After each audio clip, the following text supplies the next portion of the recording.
Le Grand Matin Sud Radio, 7h-10h, Jacques Cardoz. 7h08, soyez les bienvenus sur Sud Radio. On commence par le coup de fil de l'actu et le ras-le-bol des pompiers après un été éprouvant. Ils dénoncent un manque de moyens humains et matériels.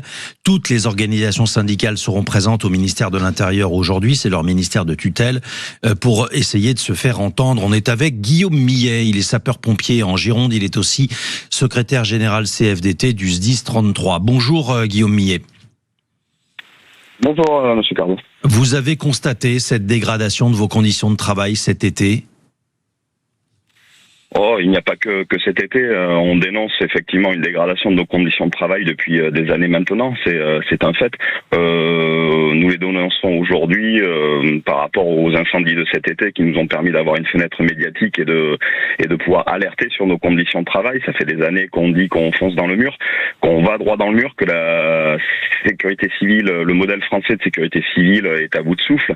Il a fallu que 40 000 hectares et 220 000 personnes soient déplacées en Gironde pour enfin mettre le doigt et faire ouvrir les yeux à nos autorités sur le fait que nous étions en danger dans notre profession. Oui. Concrètement, on va explorer quels sont les manques, mais je lisais par exemple que vous avez manqué de masques cet été. Ça paraît insensé de se dire que des pompiers qui sont au contact, évidemment, de tout ce qu'il y a de plus nocif, puissent respirer des matières dangereuses sans masque, ou en tous les cas sans masque pleinement sécurisant pour vous. C'est vrai ça ? Ouais, tout à fait. Ce qui est incroyable en fait, c'est qu'on puisse déjà s'imaginer qu'on puisse aller au contact d'incendie avec des masques FFP2 ou FFP3.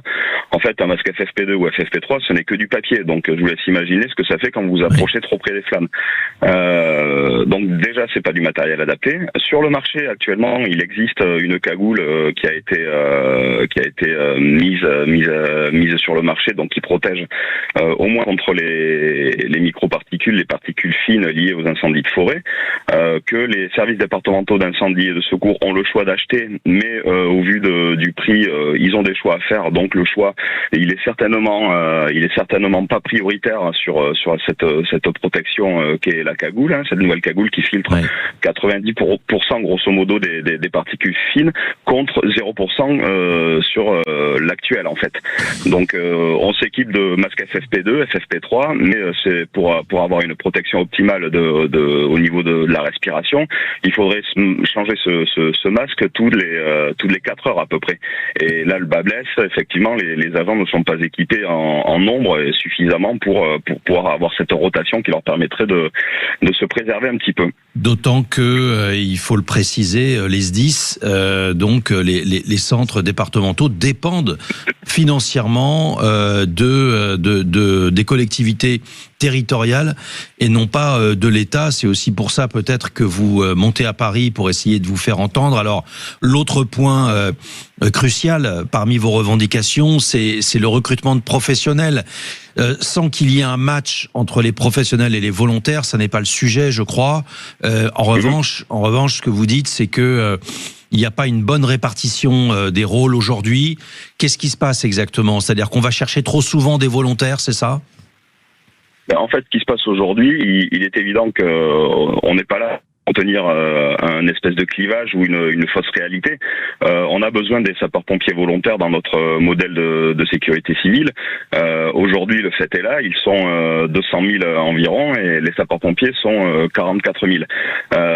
Aujourd'hui, on a l'impression que le sapeur-pompier est en appui du sapeur-pompier volontaire. Le sapeur-pompier professionnel, c'est sa profession, c'est son métier. Il doit être là quand il faut et le sapeur-pompier volontaire doit venir en appui et pas l'inverse. Bien sûr. Et en fait, aujourd'hui, le sapeur-pompier volontaire est devenu la variable d'ajustement des établissements. C'est-à-dire que quand il manque un professionnel pour une raison X ou Y à la garde, on va chercher un pompier volontaire. Le pompier volontaire, c'est quelqu'un qui est engagé de façon civique, on va dire, qui perçoit une vacation lorsqu'il se positionne disponible ou qu'il est en intervention. Mais il faut pas oublier qu'il a un métier à côté, ou qu'il est étudiant, ou qu'il a des occupations, qu'il a une famille, qu'il a des week-ends, qu'il a des nuits aussi sur lesquelles il doit pouvoir se reposer.